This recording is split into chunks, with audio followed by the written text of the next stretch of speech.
대법원 2021년 5월 27일자 2019스 621 결정. 사건명 양육비. 1. 민사법의 실정법 조항의 물리 해석 또는 논리 해석만으로는 현실적인 법적 분쟁을 해결할 수 없거나 사회적 정의관념에 현저히 반하게 되는 결과가 초래되는 경우 유추 적용을 할 수 있는지 여부. 적극. 민사법의 실정법 조항의 물리 해석 또는 논리 해석만으로는 현실적인 법적 분쟁을 해결할 수 없거나 사회적 정의관념에 현저히 반하게 되는 결과가 초래되는 경우에는 법원이 실정법의 입법 정신을 살려 법적 분쟁을 합리적으로 해결하고 정의관념에 적합한 결과를 도출할 수 있도록 유추 적용을 할 수 있다. 2.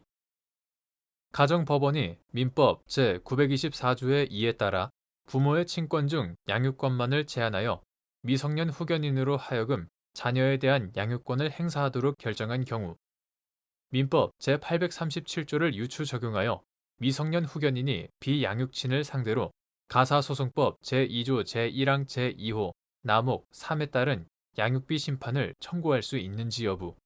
적극.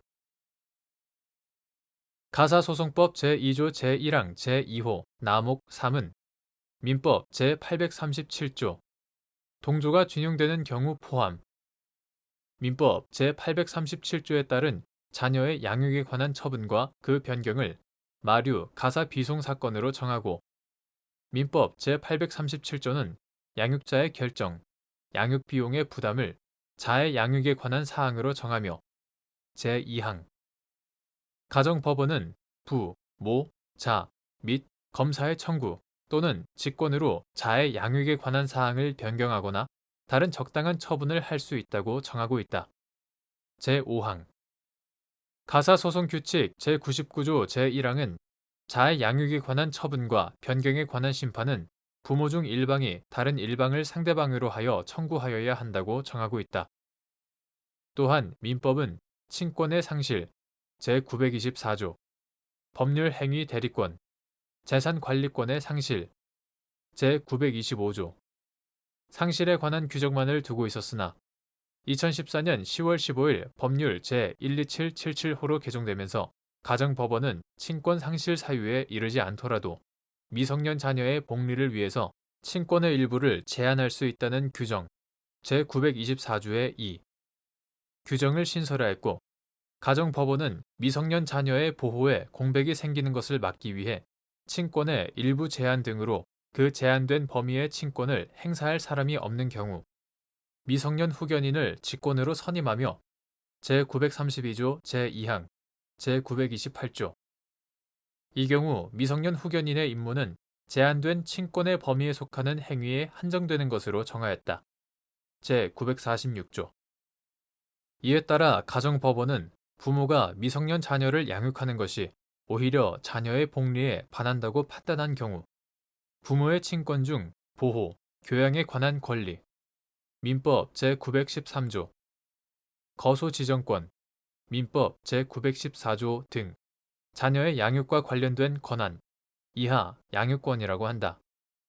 양육권만을 제한하여 미성년 후견인이 부모를 대신하여 그 자녀를 양육하도록 하는 내용의 결정도 할 수 있게 되었다. 앞서 본 규정 내용과 체계, 민법의 개정 취지 등에 비추어 보면 가정법원이 민법 제924조의 2에 따라 부모의 친권 중 양육권만을 제한하여 미성년 후견인으로 하여금 자녀에 대한 양육권을 행사하도록 결정한 경우에 민법 제837조를 유추 적용하여 미성년 후견인은 비양육친을 상대로 가사소송법 제2조 제1항 제2호 남목 3에 따른 양육비 심판을 청구할 수 있다고 봄이 타당하다.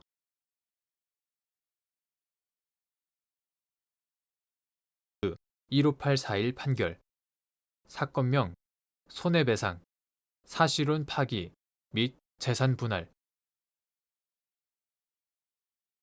재산 분할에 관한 민법 규정을 사실혼 관계에서 유추 적용할 수 있는지 여부 적극 및 사실혼 관계에 있는 부부 일방이 혼인 중 공동재산의 형성에 수반하여 채무를 부담하였다가 사실혼이 종료된 후 채무를 변제한 경우 변제된 채무가 청산 대상이 되는지 여부.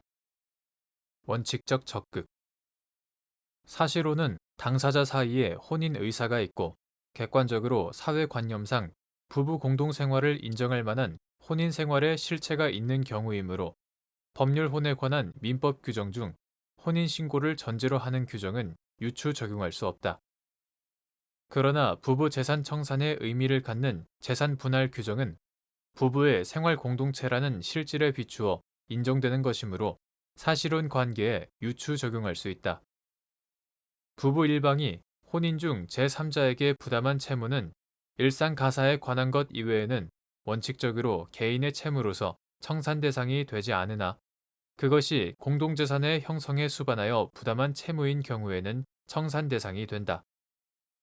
따라서 사실혼 관계에 있는 부부 일방이 혼인 중 공동재산의 형성에 수반하여 채무를 부담하였다가 사실혼이 종료된 후 채무를 변제한 경우 변제된 채무는 특별한 사정이 없는 한 청산 대상이 된다.